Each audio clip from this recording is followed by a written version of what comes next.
Doa di udara. Selasa, 17 Maret 2026. Shalom, Ibu Bapak, Saudari-saudara. Mari kita mengawali doa ini dengan bersama-sama berdoa. Allah Sang Pencipta langit dan bumi, kami datang ke hadapan-Mu dengan hati yang rindu dibentuk dan diperbaharui. Engkaulah Sang Bapa yang menuntun langkah kami umat-Mu. Bahkan ketika kami berjalan di jalan yang belum kami kenal. Seringkali kami merasa tahu arah hidup kami. Tetapi ternyata kami berjalan menjauh dari kehendak-Mu. Melalui firman-Mu hari ini, bukalah hati kami, tuntunlah kami, dan bawalah kami keluar dari kegelapan yang merusak ciptaan-Mu menuju terang yang memulihkan ciptaan-Mu. Kami mohon Roh Kudus menolong kami mendengar suara-Mu dan mengubahkan cara hidup kami di dalam nama Tuhan kami Yesus Kristus. Amin.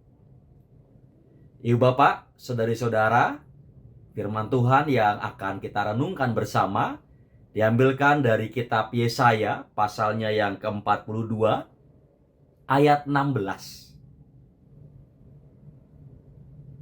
Satu ayat, Yesaya 42 ayat 16, demikian firman Tuhan.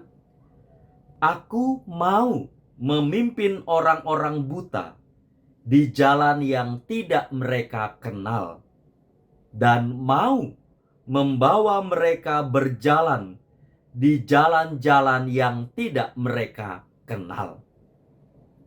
Aku mau membuat kegelapan yang di depan mereka menjadi terang, dan tanah yang berkeluk-keluk menjadi tanah yang rata. Itulah hal-hal yang hendak kulakukan kepada mereka, yang pasti akan kulaksanakan. Demikianlah firman Tuhan. Berbahagia setiap kita yang mendengarkan dan memeliharanya. Ya Bapak, Saudari-saudara, ayat ini menggambarkan sesuatu yang sangat indah, tetapi juga sekaligus jujur tentang kehidupan kita manusia. Bahwa Tuhan tidak selalu menuntun kita melalui jalan yang sudah kita pahami. Betul ya? Kita seringkali tidak tahu jalannya Tuhan. Kita seringkali juga melewati jalan-jalan yang baru dalam hidup kita. Dan disinilah kita digambarkan seperti orang buta yang harus dituntun.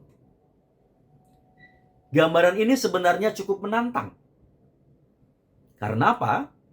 Karena kita manusia modern biasanya tidak suka dianggap buta. Kita merasa punya pengetahuan. Kita merasa punya teknologi. Kita merasa punya kemampuan untuk mengatur dunia. Kita bisa memetakan hutan dari satelit. Kita bisa mengebor bumi hingga ribuan meter. Bahkan kita bisa mengubah aliran sungai.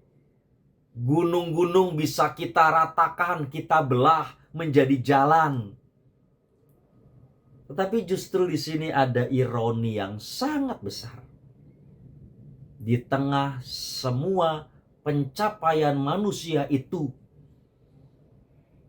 kita seringkali justru tidak melihat dampak dari tindakan kita sendiri terhadap bumi. Ibu Bapak, Saudari-saudara, kita perlu sadar. Kita membuka lahan tanpa memikirkan keseimbangan ekosistem. Kita menggunakan plastik sekali pakai tanpa memikirkan kemana sampah itu pergi. Kita mengekstraksi energi tanpa memikirkan bagaimana bumi bisa memulihkan diri. Secara teknologi, ya, kita semakin melihat. Tetapi secara moral dan spiritual, kita justru berjalan seperti orang buta.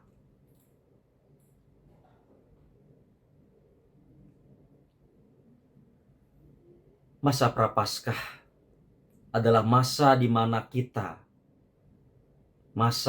gereja diajak untuk kembali berjalan bersama Tuhan.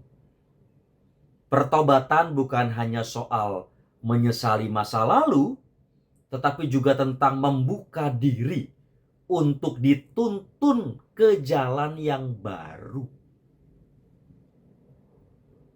Kita seringkali bilang mau bertobat, tetapi ketika dituntun melewati jalan yang baru, kita mengeluh, kita protes. Kok begini Tuhan? Kok harus lewat sini Tuhan? Kok nggak nyaman Tuhan?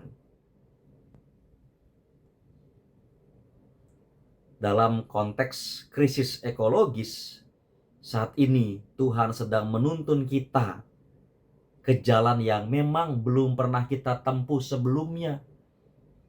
Jalan hidup yang lebih sederhana, jalan hidup yang lebih hemat energi, jalan hidup yang lebih menghargai tanah, menghargai air, menghargai hutan, dan menghargai seluruh makhluk hidup.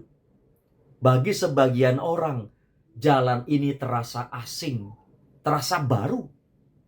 Karena dunia modern sering mengajarkan kita untuk menumpuk kapital, punya sumber daya yang lebih, punya modal yang besar, punya kekayaan. Dan ketika kita punya kekayaan, kita merasa bisa mengatur. Makanya ada istilah, asal kita punya uang segala sesuatu bisa diatur. Pembeli adalah raja. Kita ingin mengatur yang lain. Ini jalan yang sama sekali baru buat kita. Firman Tuhan mengingatkan kita justru untuk hidup secukupnya. Bukan kita yang mengatur, kita ini hamba. Yang mengatur itu adalah Tuhan. Kita ini adalah orang buta yang dituntun oleh Tuhan.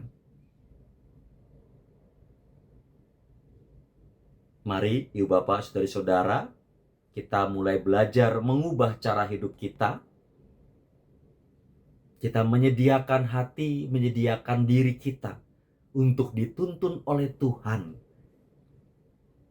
Menjalani, melewati jalan yang baru.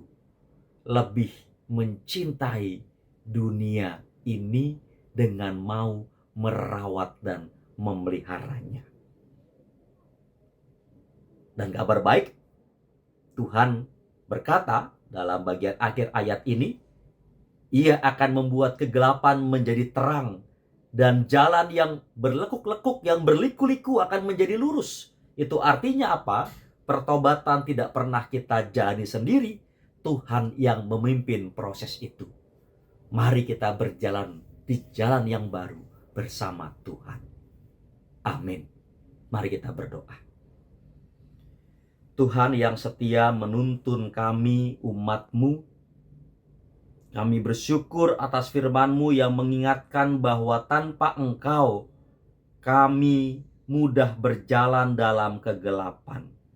Seringkali kami merasa mampu mengatur kehidupan kami sendiri.